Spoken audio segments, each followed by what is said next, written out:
How's it going, guys? This is Twister and today I'm back with another GTA Online video, and this one is going to be about the newest DLC bike, the Tron Bike, which is the Shotaro, and whether or not I actually think it is worth that 2 million price tag or if it's just a complete waste of money. Also, I'll be talking about the new Deadline Adversary Mode as well, because the mode and the bike were added pretty much together in yesterday's update, so I'll let you guys enjoy some gameplay from the new Deadline Adversary Mode in the background as well.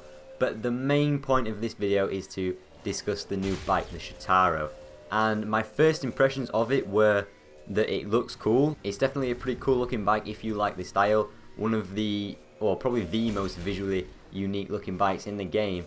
But the price tag just immediately sticks out. 2.2 million, which I think it costs to actually buy the bike. 2.2 million. It's obviously a massive amount of money, but is it worth that price tag? Well, if you only really care about the looks of the bike and you have 2.25 million, you think it looks really sweet and you want to buy it, then fair enough, go ahead. But obviously whether you think it looks good or not is pretty subjective, so I can't really tell you that it's worth it just based on looks alone. Like, I can't really say that, you know, it looks cool, it looks like it's straight from Tron, so therefore it's definitely worth 2.25 million. I can't really say that. It's obviously up to you to make your own mind up. You might think it looks absolute trash, you might think it looks so stupid and it's not even worth 10 grand. Hell, Rockstar should be paying you for that bike because you think it looks so bad.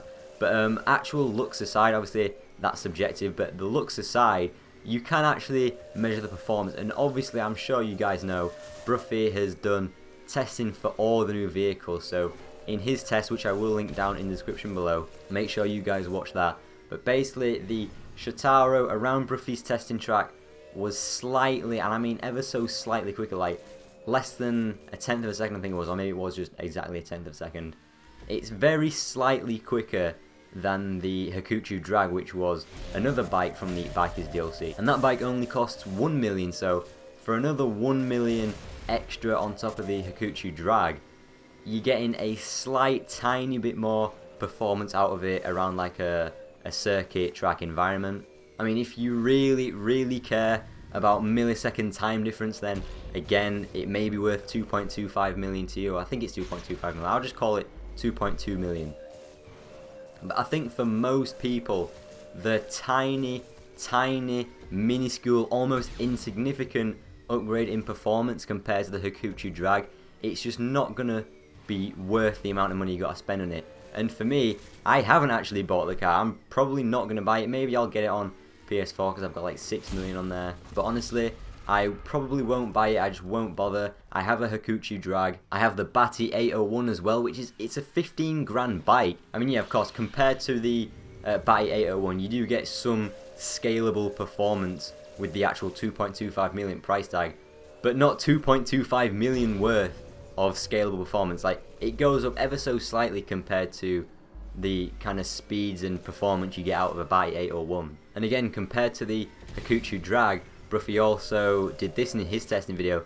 It's got a lower top speed than the Hakuchu Drag, so the Shotaro, honestly, slight performance increase that's really not going to be too significant, and for a lower top speed, 2.25 million just, it's pretty ridiculous if when you look at it like that. Obviously you can take into account the looks, but as I mentioned, that's for you to decide whether you think it's actually worth it based on the looks. I mean, I don't even know what the customization's like because, like I said, I haven't bothered to buy it, and I probably won't do because of how much it costs. I don't really know whether the customization on it is any good, if there's actually a lot of customization options you can do to it, so you guys are going to have to let me know down in the comments below. But from what I've heard, there really isn't that much to offer in terms of customization for the bike to actually warrant being priced at 2.2 million. So there we go. In my opinion, it's not necessarily a complete waste of money, but it's definitely not worth anywhere near 2.25 million. It's just, I guess, a classic example of Rockstar's business plan. I mean, I don't really have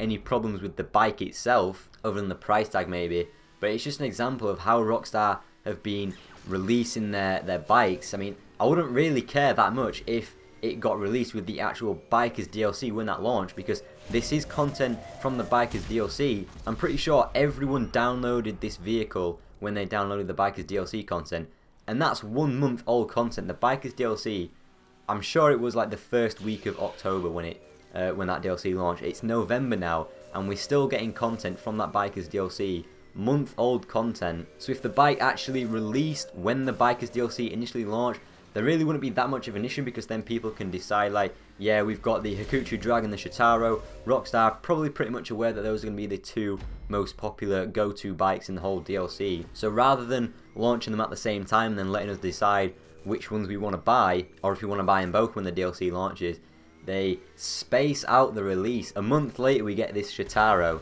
and the idea is that because the Shotaro is being launched on its own, more people are going to be inclined to buy it because it's releasing as a new bike when it's not really that new. It's month-old content.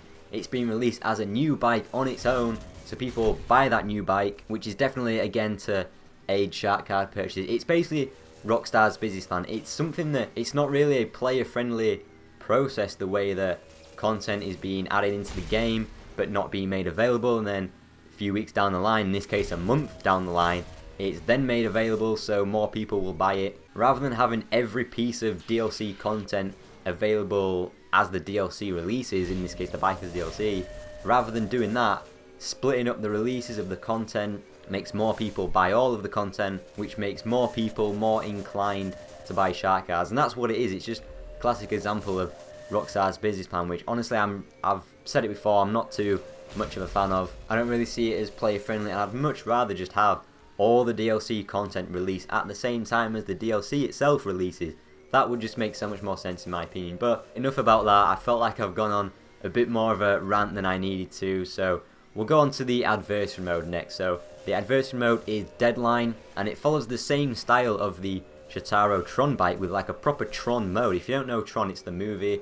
There's the original Tron, which I haven't watched. There's Tron Legacy, which is like a recent-ish sequel, which I have watched, so I'm kind of familiar with it. But basically the mode and the bike itself is taken straight out of that Tron movie style, and the idea is that it's a 4-player mode, which I'll admit I was a bit disappointed with, and I'll talk about that in a second. But it's a 4-player mode, 4 bikes, and then as you're driving around these like arena style maps, you have a trail behind your bike, and anyone that hits that trail will die. So you got to try and maneuver your bike sort of in a way that hopefully other players are going to crash into your trail, and it's pretty competitive. It's quite fun to play. It's nothing spectacular, and I think the reason for that is it's only limited to 4 players. But there's really nothing wrong with the mode itself. You've got a boost power up which will make you go faster. Pretty self-explanatory. That's really effective to getting alongside another bike, boosting and then turning, so they will just basically have nowhere to go but into your trail and they'll die. And then you've also got a slow motion power up, which I haven't really found that useful, and then a bunny hop power up, which is useful but never ever seems to work effectively, at least for me anyway. You can use it to bunny hop if you're about to crash in someone's trail and you've got nowhere to go. You can use the bunny hop to just bounce over it, but half the time, like so many times I've used this, and the bunny hop doesn't give you enough height and you'll still hit the trail and die and just blow up. So I'd just definitely be very, very cautious about using that bunny hop power up. But like I said, in general, the mode itself is fine. There's nothing really wrong with it. Obviously, it's got the really cool theme of the whole Tron style and everything, which I quite like. But as I said, my main disappointment of it is that when I saw it was only 4 players. I was like, really, 4 players? Is that it? I mean, I can understand that it's going to be intended for 4 players, but I think the Adversary Mode system should really allow 16 players on all modes, but then have this sort of recommendation saying this mode is recommended to only be played at 4 players, but then you can decide whether you want to have more players in it if you're hosting it. I think that would just work so much better, so then you get to decide if you have this really chaotic 16-player mode, or if you really wanted to play the way it was intended and have the recommendation of 4 players actually set the lobby to be maximum 4 players. That way you have the freedom as the player, rather than Rockstar deciding how many players are going to be able to play in your lobby. That's just something I'd love to see in all Adversary modes, but it will probably never happen, which is really, really unfortunate. So there we go, that's the new Tron Bike, the Shotaro, and the Tron Adversary Mode Deadline. Also, one last thing before I do end this video, I end up seeing a lot of messages in my PSN message section, also my Xbox message section. I really do not check those very often, and when I actually check them, I see messages from like weeks and weeks ago that I haven't seen when I've been playing, because I don't check those messages very often. So it just makes it really hard to respond to messages. Obviously, because I use the PS4 to play games, and I don't really use the Xbox anymore, so there's almost zero chance of me responding to Xbox messages. But if you ever do want to message me something and you want to get in touch, definitely follow me on Twitter and drop me a tweet, or even like YouTube comments as well. I check YouTube comments and especially tweets. I'm always on Twitter. I check those places far more often, so YouTube and Twitter are definitely the places to go if you want to send me messages, because I just do not check console messages regularly enough to be able to effectively reply to stuff. So that's just something I quickly wanted to mention before I finish this video. Let me know your thoughts on the bike itself, whether you think it's a waste of money or whether you've actually bought it and what you think of the bike, what sort of customization it's got, because I'm actually intrigued to know. Also, leave your thoughts on the new Adversary Mode in the comments below as well. Hopefully you guys have enjoyed this video. If you have enjoyed it, make sure you leave a like rating, subscribe to the channel if you are new, and I'll hopefully see you all in my next video. See you later, guys.